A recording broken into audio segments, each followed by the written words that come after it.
আপনারা সবাই সরিষা ক্ষেত দেখছেন, সরিষার ফুল দেখছেন, সমানে রিলস আর টিকটক বানাইছেন, কিন্তু এই সবুজ সরিষার ক্ষেত কে কে দেখছেন কমেন্টে জানান।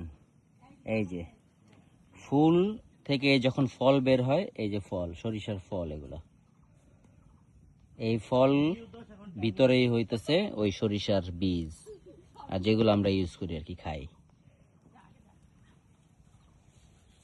মাশাআল্লাহ, বিশাল সরিষার ক্ষেত।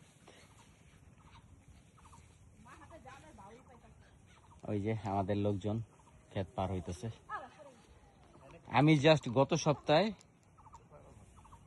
এই ক্ষেতে না, ওই যে পাশের সামনে যে আমবাগান দেখা যেতেছে, দেখাই। এই যে আমবাগানের পাশে যে সরিষার ক্ষেত দেখা যেতেছে, এই যে এটার পরেরটা হলুদ হলুদ দেখা যায়, ওইটাতে আইসা ছবি তুলে গেছিলাম। ওই যে হলুদ সরিষার ক্ষেতের পাশে এই সপ্তাহে আসলাম, আসার সাথে সাথে এই অবস্থা। আশেপাশে ফুলের সংখ্যা কমে গেছে, সব ফল চলে আসছে। এই হচ্ছে সরিষার ক্ষেত, আসল সরিষা। এগুলো শুকানোর পরেই তো কাটবো না?